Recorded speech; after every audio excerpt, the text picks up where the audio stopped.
Going live from New York. Not really, because I live in Southern California. It's Friday afternoon. How's everybody doing? Let's give people a couple minutes to get started. I think, not that anyone's going to hear this right now because there's not really anybody watching, but for those who are watching going forward, I think that I'm going to start going on the air like 5 minutes early and then starting more on the nose at 1 o'clock so that folks who are there at 1 get the show started and the notifications that I'm live, etc., will go out a few minutes before, so people are like, oh shoot, I got to get back to my desk and do that, and that way we don't have to waste people's time if they only have just the 1 hour for hanging out here in the afternoon on a Friday. I hope my audio is good. Last week, I don't know what happened with my audio. It was weird. It's hello. It's coming from the microphone. I hear it. I see it. It says that it's coming from Shure MV6, which is this guy. So I'm not really sure what happened last week, but the audio was not wonderful. A couple things going on here, as you can see. Um, Nakia says, "Sup all, audio sounds fine. Thank you for that confirmation. I greatly appreciate it because last week it sucked. So sorry about that. Yikes." Yeah, let's give folks a couple more minutes. As I said in the description, or the title rather, I got a couple of new things to show off here. Got the Pixel 10 Pro Fold. We got the UPS 2U, which I haven't even opened yet. This just came in. I was away, so I'll get into that. I have an update on the desktop battery, the Ubiquiti UPS, so we'll get to that. And some other late breaking news or early breaking news, etc. So I had a whole bunch of things to talk about. Just keep checking the stream over here. Looks good. Everything is 5x5, as they say. Move this over here. 2U, 2U. Nakia wants to see the 2U. You got it. I will definitely be bringing that up. All right, let's bring this over here. Looks like I'm live over on X, which is good. Bring that up on my phone, see what that looks like. Turn off my sound so that we don't get any kind of a loop. Here we go. Chat messages will show up here. All right. It's 1:05. Let's get started. It occurs to me that in my haste, I don't have my getting started intro done, but I'll wing it. So let's get started. Hey everyone, my name is Jesse Nolan. Welcome back to Tech for Work. This is my show where we talk about everything that is new in the tech and business world that I find interesting. I am all over the place. I'm into a lot of different areas, which we'll get into today, from phones to glasses to battery to network to infrastructure, to back to phones again, etc. It's good to be back. I missed last week. Apologies for that. I was away, and now I am back. And this coming week will be the first week that I'm going to have, which I'll be able to work the whole 5 days in a row without a holiday getting in the way of it. Not that I'm complaining, but it's been difficult to keep up with all the news in a month or 2 months that is the most densely news packed for technology in the year. There's a reason why we call them Techtember and Techtober. That's because all kinds of releases happen all at the same time, from Google to Apple to, well, Ubiquiti's year round. They just never stop. But them too, lots of other companies. Elgato, I have some updates from them. And we had updates from Apple. We had even more updates from Apple. So a lot of new devices, a lot of stuff going on.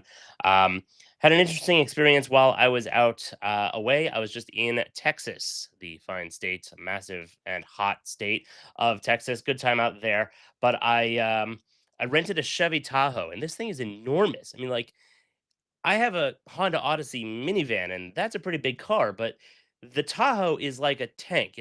I'm pretty sure it's what they use in the Secret Service, and I can see why. I mean, this thing, I felt like there was a Mazda Miata at one point that drove by me over on the right-hand side. I didn't even see it until he was exiting from below the vehicle. Like, I could have eaten this car and never even noticed. Like, that's how big this rig was. And it wasn't even a truck. It felt like a semi, but it wasn't a truck. It was an SUV, and I got it because I have 4 kids, and I needed a lot of seats and storage and whatnot. And well, I didn't get it. I rented it, and that's what they gave me. But it was so weird because going back to my Odyssey at the end, it felt almost tiny, like pathetic, even though it's a big car. But the weird thing, or the interesting thing about the Tahoe that I found really wacky is that the seat in the driver's side, the butt vibrates when you are having like obstacle warnings. If you've got somebody coming up behind you, or you're coming into a parking spot and parking something in front of you or in reverse, what you would normally hear like beep beep beep would happen when any other car is telling you, "Hey, warning," and it flashes the lights, and this does this too.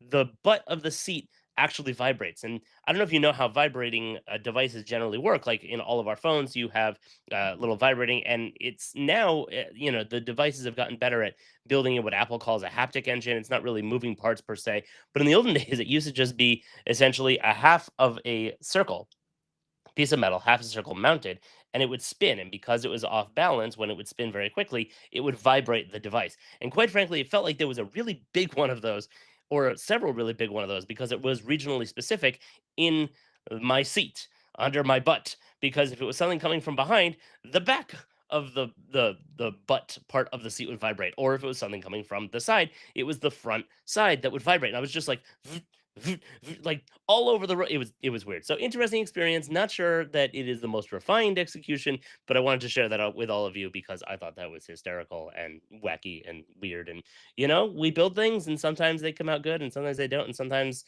they're brand new, and this is the worst they'll ever be. So I look forward to continued development, I guess, in that area over time. Um, who's at my door? I am waiting for a package. Oh, that's my gardener. Okay. I really shouldn't have scheduled my live show at the same time that my gardener comes on a Fridays, but whatever. Other interesting Texas news. While I was out there, I actually got to see Starship launch, which I was 350 miles away. So saying I saw Starship launch isn't like you see on videos or people who have actually been down to Boca Chica, down to Starbase area, where you see the 450-foot tall, however tall it is, rocket taking off, and it looks like a skyscraper that's flying through the air.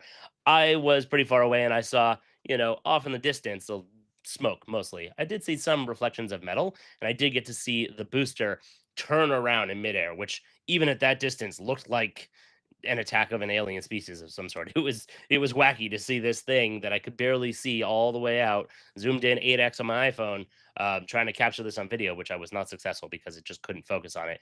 But it was really something special for me as a huge fan of space and a huge fan of SpaceX and rockets in general, and being able to see this happen in person was pretty cool because I'm normally in Southern California, and I do get to see rockets launching out of Vandenberg Air Force Base, which is about 200 miles from here, maybe less. Um, but this is something separate to behold. The Starship is just that massive. On that note, Vandenberg is actually, or did approve SpaceX to build two more launch pads out of Vandenberg. So anybody who lives in the Southern California area, like I do, in I guess not such short order, but in a little while, when they build those pads, SpaceX will start launching even the Falcon 9 and heavy variants into space from there. And so that should produce some pretty cool night shows, and local community Facebook groups going crazy, going, "Oh, what was that? What's that?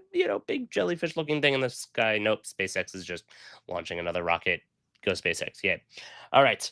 Other crazy news that happens that I haven't had a chance to talk about here is for anybody who is a fan of my show or who has listened to or watched any of my videos in the past. You know that I'm a tremendous Rush fan. I probably should get some Rush paraphernalia up on the background behind me over here, but I just haven't gotten around to that yet. That being said, Rush is going back on tour. So if you haven't heard that yet, congratulations, you live under a rock. The Rush world and fans have been losing their minds for the last couple of weeks since the announcement. Obviously, Neil is dead, so he's not going to be on tour. But with the permission and blessings of his family, they got Annika Niles. Annika, I think that's her first name, um, a tremendous drummer out of Germany, I think, and she's going to go on tour and play with them. I don't know if there's going to be any new music. I don't know what that's going to look like. I do know that I have secured opening tour night tickets at the Forum here in LA, the first show of the tour, where they're going to pay tribute to Neil, and supposedly they're going to be doing that at all the shows. But you got to know that first night is going to be something special. So I've got floor seats if anyone else will be there. Say hello. Let me know if you'll be there, and we'll grab a drink together or something, and toast to the band and to Neil and his memory and all of that. So that is super exciting. I was literally like crying, freaking out. There were 80,000 people on the city ticket pre-sale. after it just opened, and that number never really went down, and then general presale opened, and I managed to get in because I was waiting in the waiting room for a long time. That also ballooned to 90,000 and 100,000 people waiting. There's only like 60 or 50,000 seats in the arena. So I'm not really sure how that math works out. And of course, some of those may be scalpers, hopefully not. I did actually, when I was checking out, get flagged because I don't know why I was doing it from my cell phone in the middle of Target while I was shopping with my wife. I was like, hold on, babe, I gotta buy tickets. I'm just gonna sit here for a while Ticketmaster takes its time to update and refresh and count down and let me into the into actually buy the tickets. And then you have to really rush to do it because if you don't, they were literally just blipping the little blue lights when you buy tickets. If you don't know this, another tangent. If you don't know this, when you're buying tickets on Ticketmaster, you see little seats, they're little blue lights. And if you are trying to buy tickets for an event that is very popular, they will just bloop, they'll go gray, and then they're no longer um, available for purchase. And I had gotten two seats and I was about to hit proceed to checkout and they blipped out and I was like, ah, shit. And I had to go and find other seats that fit what I was looking for, my price and location and whatnot. So, um, that was a harrowing experience, but I'm very happy that I was able to get that. And thank you to my wife for continuing to shop while I sat there like an idiot, staring at my phone, hunched over the Target cart, watching Ticketmaster to update. So that's very exciting. What else? Ubiquiti. Have some Ubiquiti stuff to talk about. Ubiquiti World Conference is, I think, 17 or 16 days away, 19, 18, something like that. It's in a couple of weeks. I have to book my flights. I still haven't done that. But thank God it's Southwest and there's a lot of flights from LA or Long Beach area out to Miami. So I'm not really concerned there. But the hotel is booked. The conference is booked. It's going to be one day. I don't know how much I'm going to be able to talk about. I will talk about as much of and everything as I can. If you're going, other creators, let's meet up. Maybe we'll do a live show. There's an idea. Let's do a live show. I'll get in touch with the other creators, some of the other folks that I know that are going, like excuse me, like Cody and well, who else is going to be there? I guess DPC Technology. He'll probably be there. Clay, Inside Wire. Trying to remember who else is going to be that I already know about is going to be there. Anyway, there's going to be a whole bunch of other us creators, so maybe we'll get together and we'll do something either live or kind of after hours from the bar after dark. I don't know. I'll talk to the team, talk to the guys. We'll see what we can do. I think that would be really, really cool. Granted, again, we can't talk about all the things that we see there because it is NDA. That being said, maybe we can show off some things. Maybe they'll give us some teasers. Maybe there'll be some tidbits that we can share from Robert Pera's keynote. If you are going and you haven't made arrangements, you should probably do that, ASAP, given the fact that it's coming up very soon. Like me, I gotta go book my tickets. Pretty sure I said that before. Also, I'm an idiot. I tried many different ways to get, and I'm gonna try not to bump my microphone in doing this, to get the front panel off of the desktop Ubiquiti UPS. And I'm an idiot in trying to get this panel off because I tried, pulling and snapping in all kinds of different ways, but it turns out that this front panel slides off. So it is a removable, swappable battery on the desktop UPS. Now I'm going to mute my microphone while I show you how this is done because my microphone is mounted to this desk. Yes, I do have to change that. I will. But right now it will make a tremendous thunk if I go and I do that. So I'm not going to. But what I discovered is the trick for this is this line over here, which you can't see because my microphone is blocking it. Here we go. This line over here is where you want to be pushing on, and there is a clip in the middle here. So if you kind of push in the middle and then pull down with your nails on that line, it's going to snap down. And I'll show you 1 second right here. Let me just put you on mute.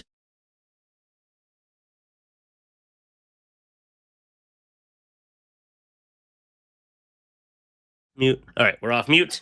So that just slides down like that. And so I'll show you here is that clip that I was talking about. So that is what you need to kind of depress and push in on the top. And you've got that line there at the very top there. That's what you're going to be pushing down on to get this out. And then you can see here your battery connector leads right here. I'm not going to mess around with it because it is powering my setup right here. And that would be really bad if this all just went dark. So that's how that comes off. You unplug that, you can pull the battery right out, and I just wanted to make sure to update that because I was told that you're going to be able to do this, but I couldn't figure out how to do it, and I was leaving town, so I was like, "Screw it, I'll figure it out when I get back." And then somebody mentioned on one of my YouTube videos, or mentioned on this YouTube video, that's how you do it. So thank you to whoever did that. I apologize. I'm not calling you out by name because I don't have that up in front of me, but that's how that's done. So it's got some nice pattern of the focus. Come on, camera. Nice pattern of the grill inside. I love a good honeycomb pattern. I've always been addicted to that, and it's nice that that pattern continues throughout the side of the device as well. All right, I'm gonna put that aside. Before I go into the 2U, one more thing I forgot to mention here is I finished reading over the last 2 weeks the book that I showed off a couple of weeks ago. Finished reading Rocket Dreams. Shout out to Christian Davenport. He's over at the Washington Post. Great reporter, great author. This book is a lot of fun if you are interested in the literally the rivalry between Elon Musk and Jeff Bezos. Obviously, for those who are in the know or are not in the know, this covers basically a lot of the story up until now. And there's a lot of stuff in here that I didn't know about, including how they built out Starbase, because basically when they got there back in 2003 or whatever, it was just silt and shifting sand, and you can't really build buildings, never mind rocket launching pads. Um, in that kind of an environment, and so they had to bring in like crap loads of dirt just to be able to layer it down to be able to begin building stuff on there. So pretty cool stuff there. I definitely recommend this. Wanted to just give that a shout out because I mentioned that I had gotten it, and I have it here. Nakia says, I believe that was Cody at Mac Telecom. I'm guessing you're referring to, probably is the one that mentioned that you slide it down like that. So thanks to him. And if anybody else commented, thanks to you as well. I'm going to pause for a drink. All right, let's get into, since we're continuing on Ubiquiti, and this is what Nakia is here for and commenting about, we're going to talk about this guy. This is very heavy. This is the 2U. Hopefully that didn't make a lot of noise on my microphone there. UPS, and I'm going to, can you even see this here? Let's do the pull. Always very satisfactory. Hopefully that didn't sound too terrible on the feed here or on the stream. You've got your installation guide here. Let me just pivot this and see if I can get it out because this is huge. Don't need that. Okay, you have here a hardware kit. Pull this over. You have a hardware kit, which I can't pull out of the box because that's where the cable is. But inside the hardware kit, and I don't want to demolish this too much because I do need to have this for the actual video that I'm going to do on it. But here we go. So we've got the big cable that comes out. That is, we'll leave that for a second. And then in the box, you've got some reading materials and your arms for mounting and the, that looks like feet, and all of the rack screws that generally come with this type of device. And then let me just get it out of the box here and we'll take a look together. Oh my God, that's heavy. Okay, hopefully, like I said, that's not too loud for all of you. Nakia, tell me if that sounds like crap every time I hit the table with this.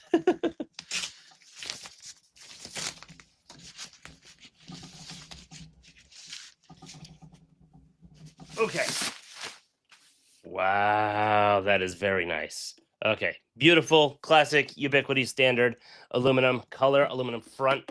This thing is hefty, which is good because that's, like I said in my video on this, that's what you want from a battery that is powering all of your stuff. So on the front is just an icon that shows the battery and the UPS logo over there.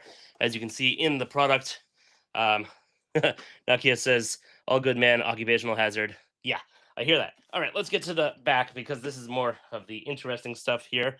We have a power button, which I guess is kind of important to have. You have, a power button over here. And then below that, this is arm day. I'm getting a workout doing this. You've got Surge Network in and out just like you do over on here. And I'll put the specs up on the screen in a moment. And then you also have your management NIC right over here on the bottom.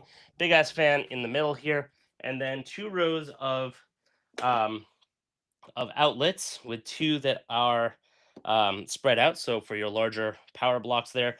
And just like on the desktop, you have one that is surge only and one that is surge and battery. I was kind of hoping that on the Pro one, they would all be surge and battery, but that appears to not be the case.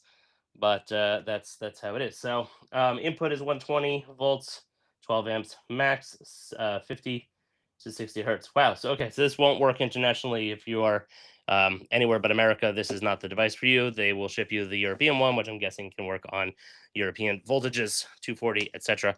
Um, that's pretty much the gist of it. I'm gonna get it plugged in over here somewhere. Not sure what to plug it into, so that we can take a look at it on the interface and see what that looks like. But overall, I mean, this thing looks fantastic. It feels fantastic. I'm gonna actually just drop it.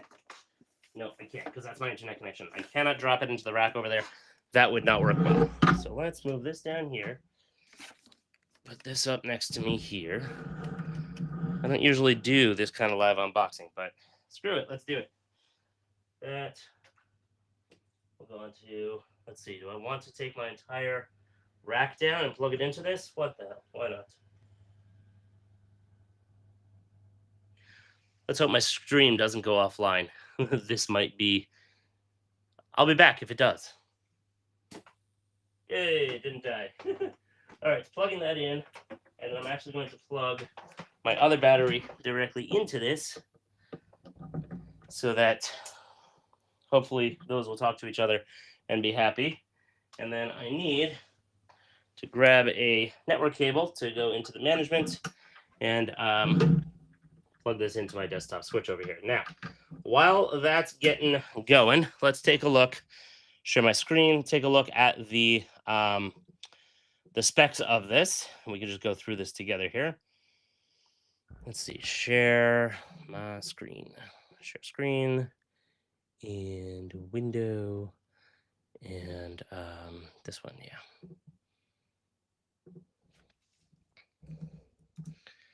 All right, not the UNS Pro. We'll go to the UPS Tower, and come on, and click the 2U rack mount. So, 1.44 kilo VA. I forget what that stands for. Rack mount, uninterruptible power supply, obviously, with 4 backup outlets and 4 surge, which is what I said before, and a field replaceable battery. I'm not going to get my screwdriver out and start taking this apart right now, but you'll have to take my word for it.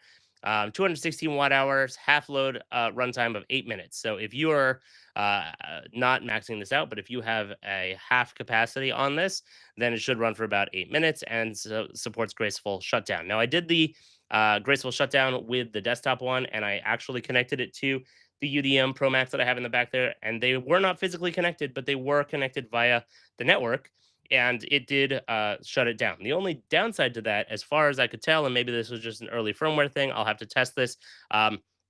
It didn't turn it back on when the power came back, and I kind of really wanted it to. So maybe there's something that Ubiquiti can do about that on the back end, or maybe I need some kind of a smart switch that'll, I don't know, shift the power or something for it to go back on when it comes back. I kind of thought it would, but maybe I guess it should turn back on if the power really went out. Actually, I take that back. I take all of that back because I never let the desktop battery actually.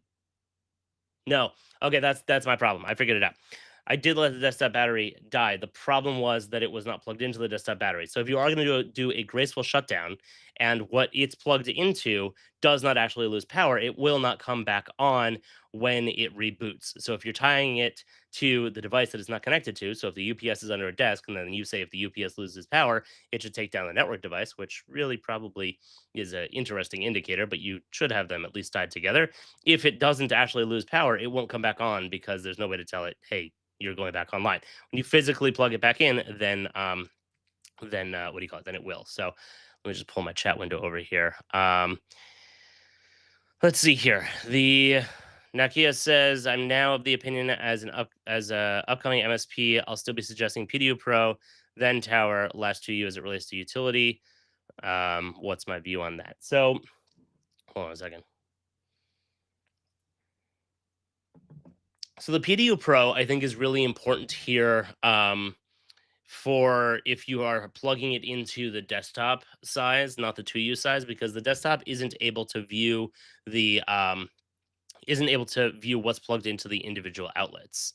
I wonder. I believe I had heard that on the Pro you would be able to. So let's just pull this up and adopt it. Where is it? I have the PDU Pro adopted on here, but not actually on here. So, is this thing on? Testing. Let's see. Oh, I didn't hit the power button. Shit.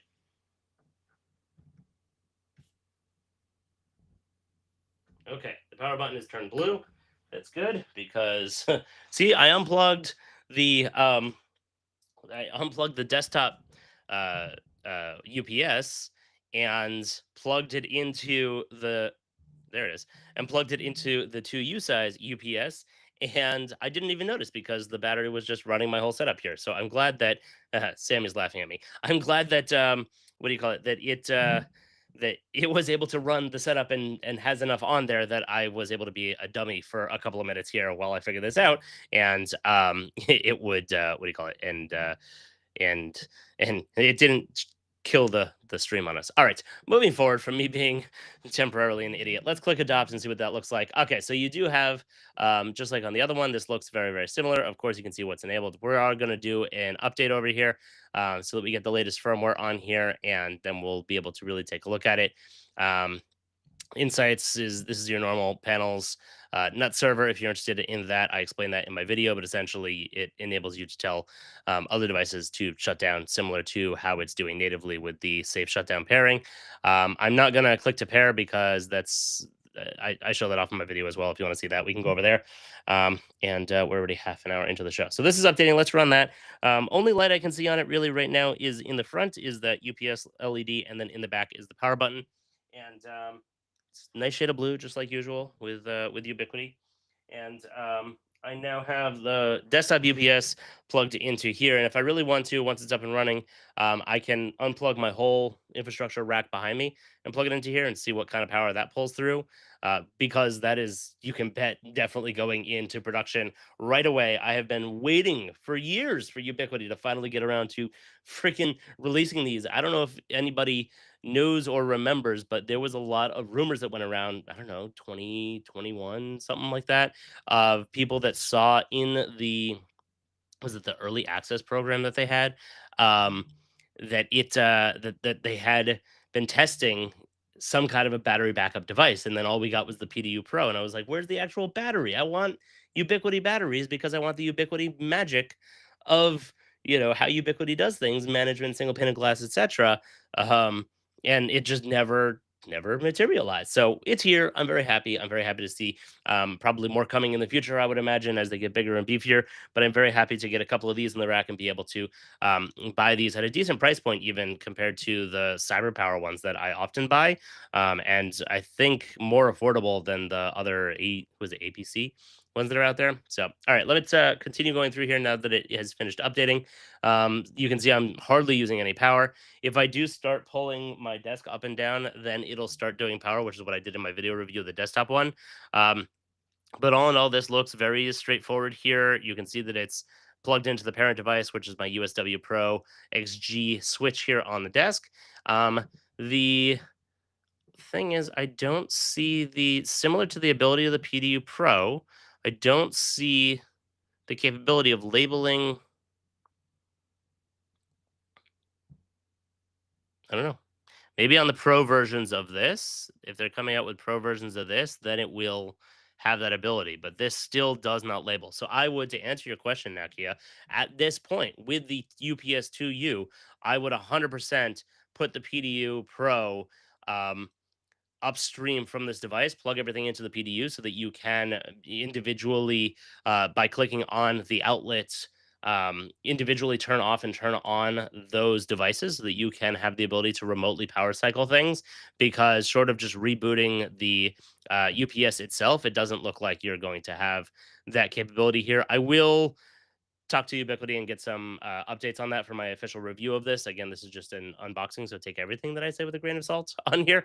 But I would say right now you want to have the UPS, rack-mounted UPS, and then the PDU Pro. And then if you have people at the desk or smaller networks, then you can also have the desktop form factor of the UPS. And I mean, this thing is a beast, especially compared to the desktop one. It's huge. So definitely only going to recommend this for anybody who's doing a setup such as the rack behind me, unless you want to have some like really long period of time power where it doesn't go offline. And actually, it happened to me while I was away. There was a big storm here, and the the power went out and my internet went offline, and I actually compared notes with other friends locally, and their power was off for a while. I didn't know exactly how long it went off, but essentially my stack stayed online for a lot longer because I have so many batteries powering this thing. I think I have what, two or three battery backups in here. One cyber power, two cyber powers, and an APC, and then now soon I'm going to add this one in there as well. And maybe I'll move one of the APCs because it is a smaller model, move it to the front of the house to power the infrastructure there because I have stuff there that's not battery backed up at the moment. So, all right, I'm going to stop sharing the screen here. So, anything I missed? It's a 10100 meg management port and gigabit ports for using surge in and out on the Ethernet, if that is of interest to any of you. And this doesn't have any kind of slide in, slide out type batteries, which I have seen elsewhere in the industry. So that's this. Yeah, I would be sure to do the PDU Pro on top of it so that you have the ability to specifically say what things um, are rebooted or are not. The price on this is $279. It is sold out, of course, because these things, like I said, I've been waiting a long time for these, and they're going to sell like hotcakes. And it looks as good as the pictures here on the screen. So big fan. Let me stop sharing my screen there. Okay, hold on. Drink.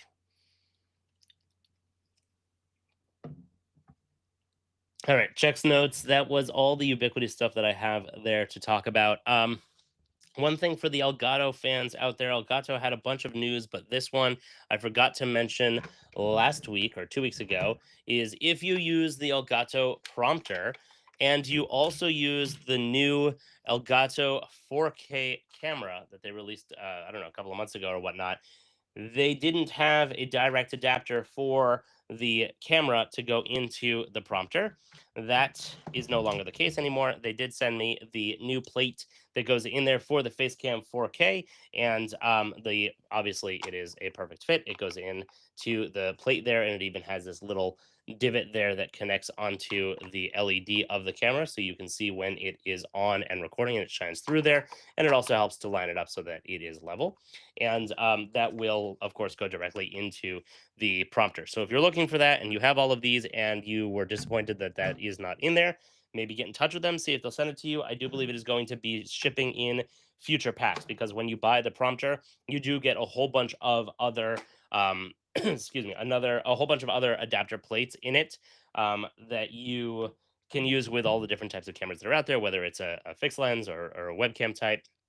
Um, and I mean, there's a whole builder community around it, so it's possible you already got one from that side of things. But if you want the official one, it is likely going to come in the future kits. And continuing on the news of that is that I always thought that this was a little small for a screen. Basically, the way this works, if you're not familiar with the Elgato prompter, is this is a screen right here. This is, I think, 7 or 8 inches, and above it is a slanted reflective surface. It's not a mirror per se; it is reflective, but you are able to see through it. So what happens is your webcam goes in the back, and it looks through the glass that is slanted. And the reason why it's slanted this way is because it is going to reflect what is showing on the screen. So it gives me the ability as a streamer or recorder to be able to look at the camera like I'm doing now, but also be looking into a screen because it shows again what is displayed down here. Now, I'm just looking at a webcam. I don't actually have anything behind it. I've been doing this long enough that I can just stare into a lens down the barrel and just talk as if I was talking to a regular person because you get used to it over time. I had a friend who put little googly eyes on their webcam at one point to help them get used to talking. This was during COVID because everybody was trying to record things and do tutorials and stuff for their workplaces, especially in IT. And so they were like, "How do you get used to talking to an inanimate object?" And I was like, "Googly eyes." And so they tried it and it worked. I never use googly eyes. I just kind of um, look behind it or look directly into it or focus my eyes on something that I can just zone in and talk.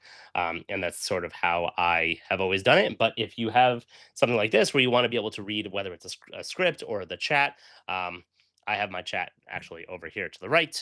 But if you want to have that up on the screen, especially if you are one of those more popular streamers that have like a lot of comments happening in the streams, then you are able to do it directly on that. So I wanted to give a shout out to them on that. They also had some other news which I can bring up and share on the screen here. Um, Thank you to Elgato for sending me, not sponsored, but did send me the prompter and this microphone arm and a whole set of their gear. So I'm going to be doing a video on that coming soon. So stay tuned to the channel if you're interested in the Elgato gear. Let me share this tab with you. This is going to show off all the new things that Elgato has. Elgato came out with a chair, which hopefully, fingers crossed, I'm going to get in a couple of weeks. This is $500 and it is looks to be super duper comfortable. It is, and there's a little bit of a dig here where they say that the logo is tastefully hidden behind the headrest, not in front. There's no logos that you can see from the front. I'm guessing that's a dig at my Secret Lab chair that I have sitting over behind my desk over there, where the logo is both on the pillow, on the headrest, and on the massive back, or a massive logo on the back of the chair when you sit down. And has all their branding, but that is more of a gaming chair. They have made that more subdued in recent years. However, Elgato was going for this, which is not going to have that at all. This looks to be a very comfortable, very well built, customizable chair. And my Secret Lab has been, I think I bought it in like 2017 or something. So it's time. It's time for a new one. So hopefully they're going to send me this, and I'll be able to do a full video on setting it up. Apparently, it's only 4 clicks to put it together, and then just start using it. So pretty cool. I'll show all that off, of course, and that's the information on that. And they also have mentioned here. Oh, here's the bit about the assembly. You pop on the wheels, the back, and the hydraulic, and you're good to go. And then they also have, if you are wanting to buy a whole mess load of them for your office or for a group, you can just buy a fleet of them, etc. So they've got some videos on the website that talk about that. If you are interested, go and check that out. Then next thing is the prompter, and the reason why I got into this is because I always thought that a 7-inch screen was pretty small. Now it's not that small when it's right in front of you. And a lot of streamers generally tend to have this right on top of their monitor, right in front of them, and that's where they have their notes or their chat or whatever they want to be looking at on the screen there. But that's relatively on the smaller side. This new device is the XL, and it is a 15-inch screen. So think of big screen laptops. Um, and you're going to be able to have that now, and have it a little bit further away and have it more in a setup like I have here in the studio, where I'll be able to see more on the screen and have it larger if I'm using it further away. That is more important to folks who have a setup like that. So, but it's got, the same mounting plates and all that jazz. It's the same type of screen where you just put anything. It's just a secondary screen. So you put anything that you would have on your normal screen, you can put up on that display. You can do that there now, and they have their prompting software, etc.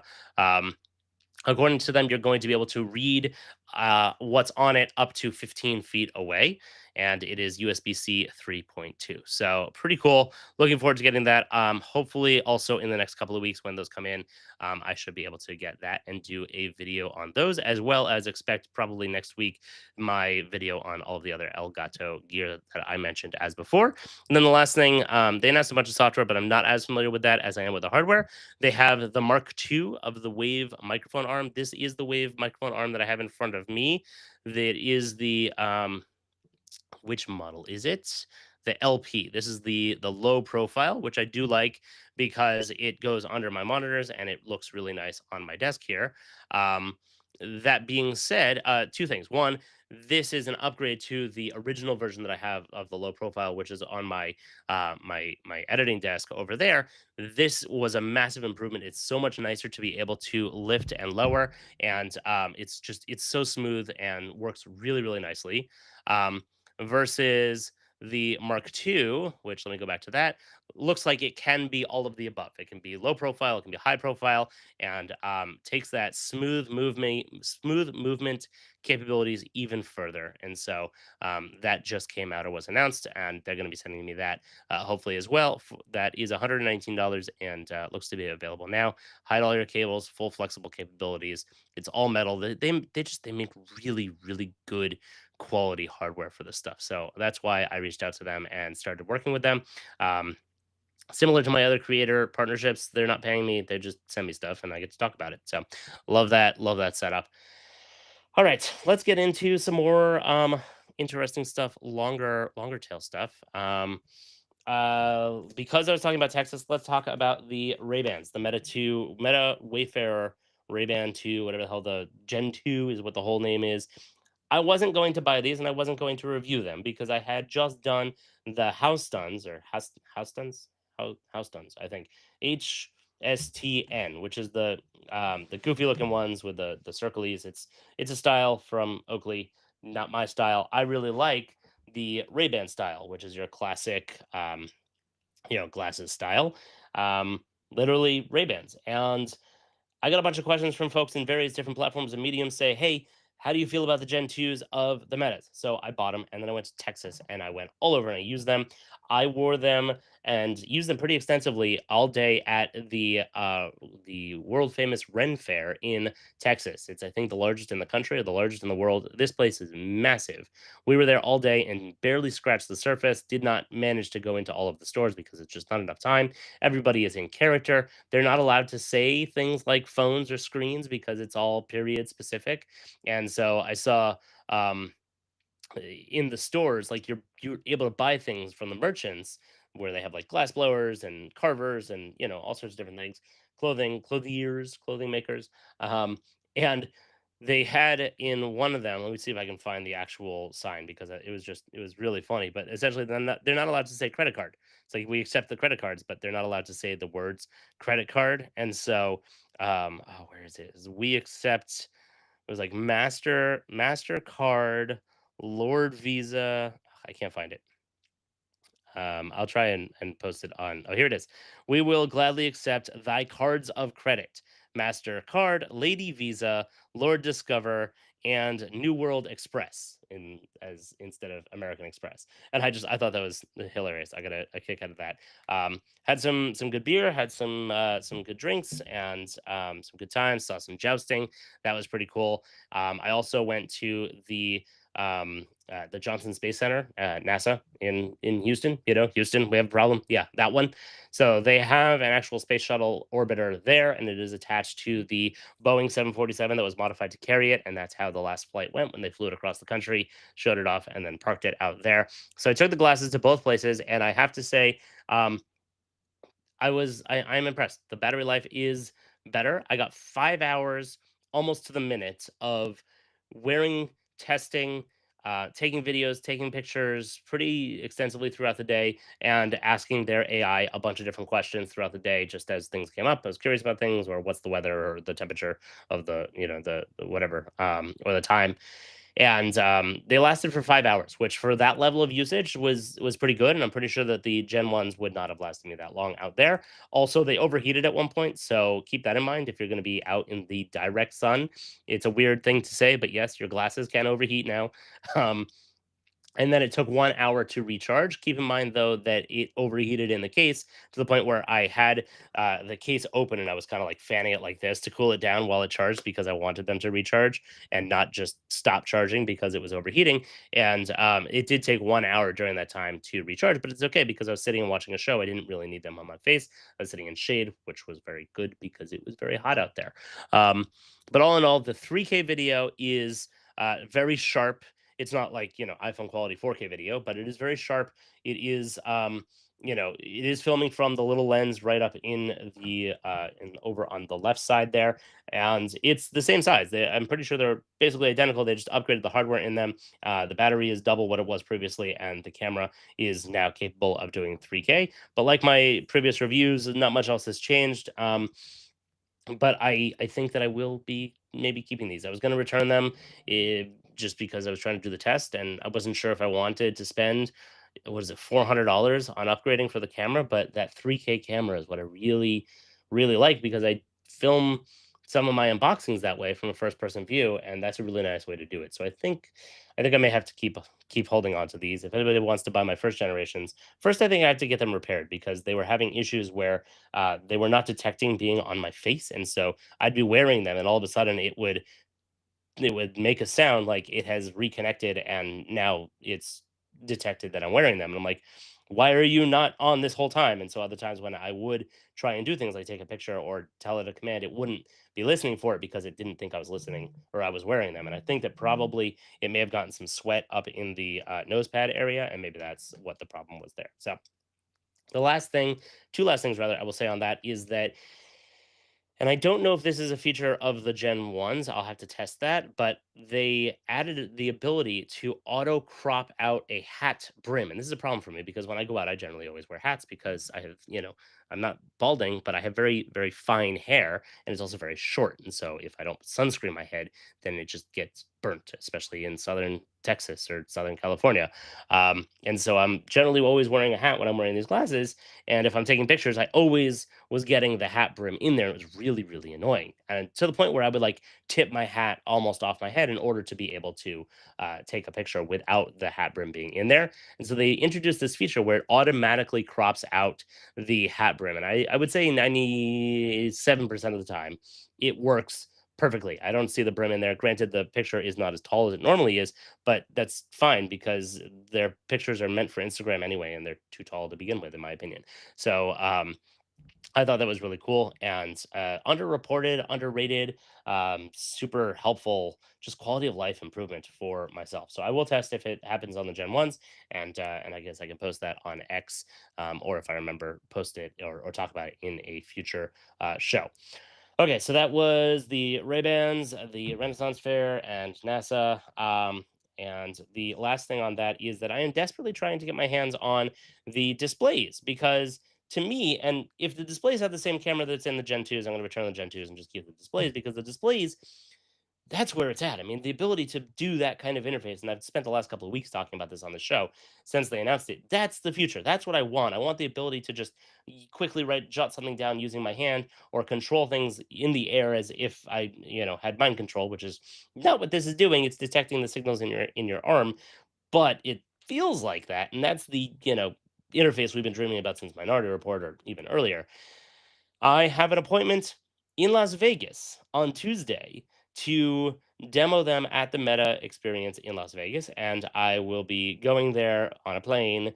That's how dedicated I am to all of you and to my obsession here to try and test these out because I not just test them. I want to buy them. I want to get my hands on them. I think that it's a tremendous steal. Meta is definitely subsidizing the gear here. There's no way that they are selling all this tech for just $800. I'm not 100% certain in that, but I'm pretty confident in that. Um, and essentially, that's where tech is going, and this is just the beginning of it. But I need to get my hands on it as the AR, VR, etc. guy that I have become here in my obsession of all of this since I wore a Google Glass more than a decade ago. And so if that doesn't work, I have just found out on X that, excuse me, that the LA store is relaunching on Friday. Not so a week from today, the LA Meta store is reopening, and so I will actually cover it. I don't know what time it's opening, so I have to check that. If there's no show next week, it's because I'm at the store covering that. Hopefully, by next week's show, I will have been to that store, the Vegas store, and theoretically be wearing a pair of the Meta displays. So looking forward to that. Hopefully, I managed to get a hold of them and they're not sold out like everywhere else. But if Vegas fails, then maybe Friday will be successful. The other thing that arrived while I was out is the new Google Pixel 10 Pro Fold, and I have been waiting for this for quite a while. The main thing that I'm interested in here is well twofold: one, the better hinge, and two, as a part of the better hinge, is how much more rugged it is. And I don't know if anybody saw Jerry Rigs Everything's video, Zach's video. It actually exploded when he bent the crap out of it because he shorted the battery somehow, and we're not going to do that today because I don't want that to happen. I am going to trade in or maybe sell my device, so my Pixel 9 Pro Fold. So if you are interested in buying last generation's device, let me know. It does have a little bit of scratches on the front because I don't exactly always, well, it's really fingerprinty, but I don't exactly treat my screens all that well, so you can sort of see that there under the intense glare of my studio light. It's really not noticeable when it's on, but if you're willing to pay me more than what Google is for the trade-in, then we can make a deal. The inside screen is pristine. I hardly use this thing. Mostly it sits on my desk, and I use it to test new Android features and stuff like that. But that being said, this is the new Pixel 10 Pro Fold. This has the, I got it in white, or is this the black color? What the what? Hold on. What's the case? This slate is not very slaty. Moonstone. Is that the black color? Is there no actual black color? And it's been so long since I ordered this. 10 Pro Fold. Where's the website? Yeah, 10 Pro Fold. Pull this up. That's really, this is the black color? Moonstone and Jade. Folks, that is not black. That is not dark stone anything. Whatever. I guess I'm going to have to put a skin on it like I did with this one, the D-brand skin. I'm actually going to take that skin off. I bet it would fit on the new backing, but for purpose of comparison, this is the 9 Pro Fold, and this is the 10 Pro Fold. This is not dark. What the hell, Google? Yeah. I thought it would be like a darker, more muted, moonish looking color, the dark side of the moon, not white-ish. I mean, it's gray, but all right, fine, whatever. Elsewhere in the box here, you have a USB-C cable, which they still throw in there. That is awfully nice of them, and some reading materials. This is a book. Look at that. That's a solid book right there. And then you've got your SIM card slot, because it does still have a physical SIM card in this device. I don't have a SIM card in my current existing 9 Pro Fold, so I am just going to have to move the eSIM over. But first impressions, it feels really nice. It feels very comfortable because it's very similar to the actually the hinge opens a little bit nicer. Oh, that is nice. Ooh, that is, yeah, okay. The new hinge is definitely noticeable just in playing with it here. And I'll show you a little bit what I've been doing. It seems to be more better balanced and more capable of holding itself open in the various positions. But yeah, that's, I mean, you can still do that here, but you can see it's got a little bit of that give back as it bounces. This is the 9 Pro Fold that I'm currently holding here. And yeah, as opposed to the 10 Pro Fold, which is basically, well, a little bit of give there also. But especially when opening that way, that is very smooth. Very rock solid. Okay, so I'm going to turn this on and start playing with it. I'm not going to do all of that now while I'm live because our hour together is basically up for another week. Sad times. But just side by side here, looking at them, I mean, it's a foldable. They basically look the same. This is the 10 Pro. This is the 9 Pro. I think most of the upgrades here are internal. Our processor, it's the new G5 Tensor, etc. Obviously has more AI capabilities, which is another reason why I bought this, because Google's got a lot of really cool AI things coming out. And at some point, I'm hoping that they actually enable a proper desktop interface for this, because that would be the best. If I could take this and a pair of extra glasses, plug them in, Bluetooth keyboard and mouse, that would just be glorious to be able to have like a Chrome OS desktop experience on here, or something to that effect, which now that they're merging Android with Chrome OS somehow, they're getting closer to doing. That would be the ultimate ultra portable. Right now, my ultimate ultra portable is the M4. What is this called? MacBook, not MacBook. It's been a long week. The M4 iPad Pro. The M4 iPad Pro. I think it's M4. Maybe it's M2. Whatever. The iPad Pro with the Magic Keyboard and mouse, with the X-Real glasses, putting those on. That's my desktop.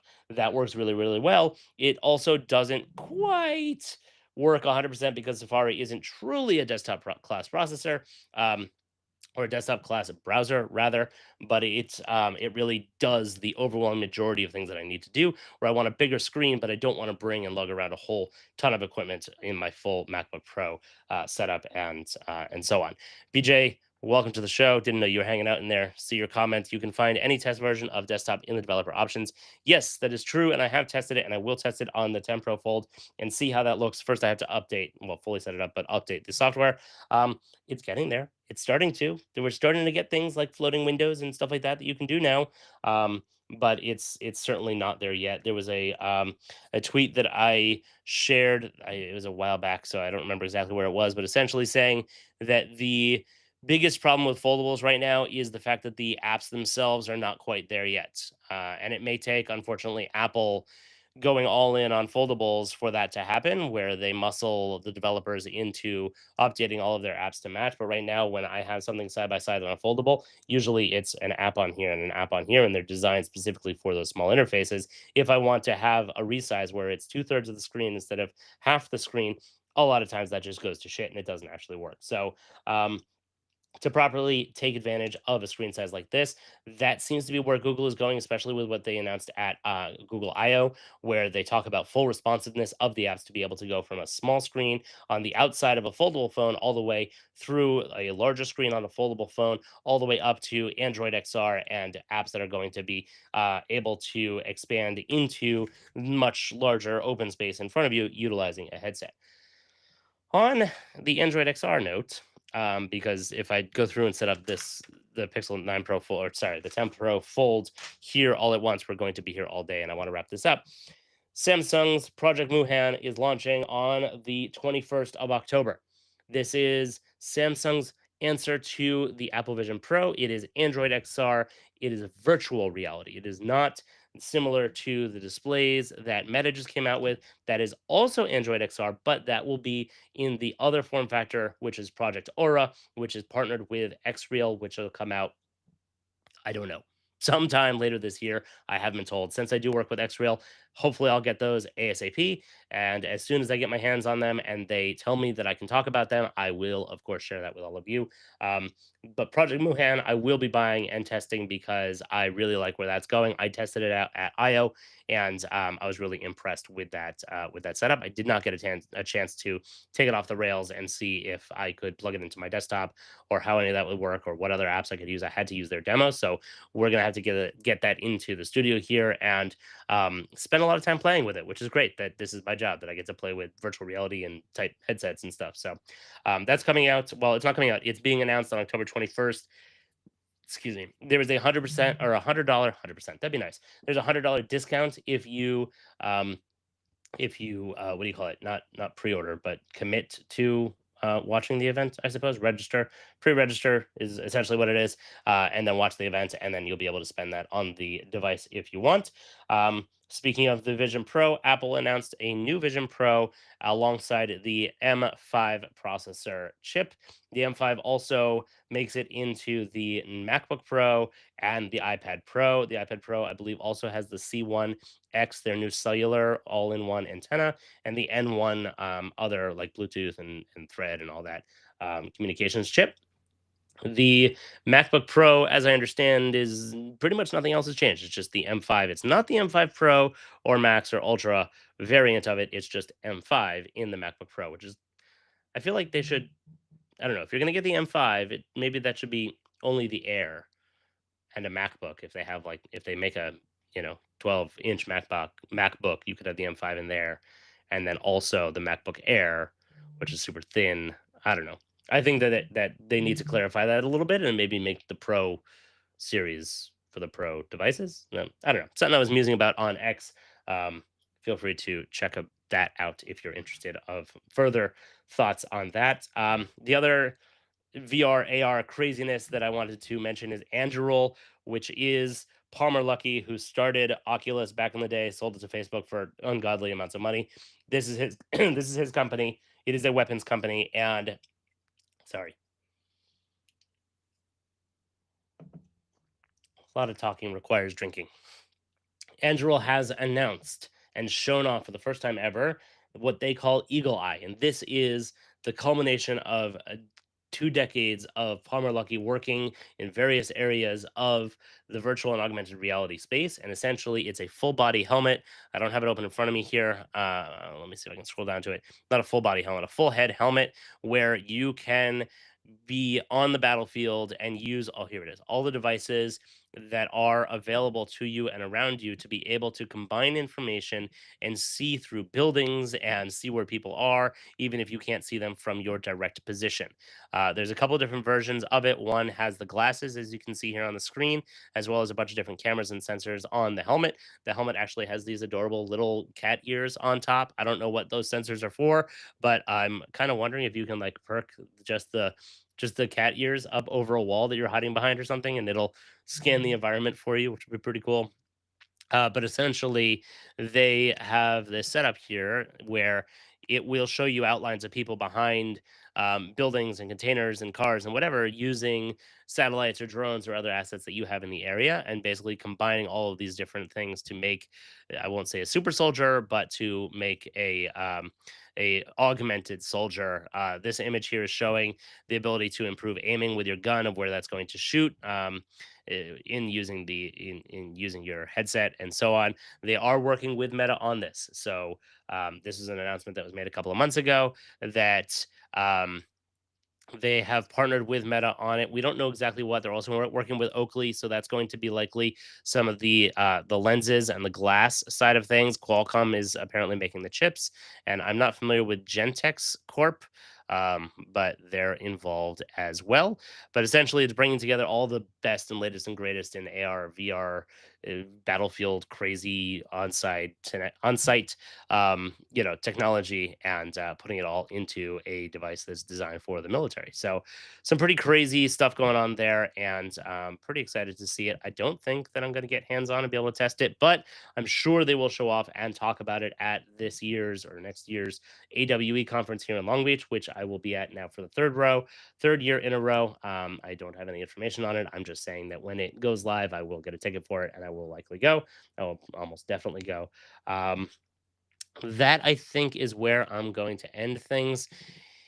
It has been a long week. It has been a long month. It's been a long 2 months. October isn't quite over yet, and November still has the Ubiquiti World Conference, and God knows what else is going on there. So, a little bit of travel coming up again. I am going to take this next week and try and edit all of the videos that I have been filming and haven't had a chance to finish editing. So, stay tuned for all of those. Thanks for joining me every week. If you have questions, comments, drop them in my videos on this one or elsewhere. Hit me up on Twitter. I'm Mr. J Nolan.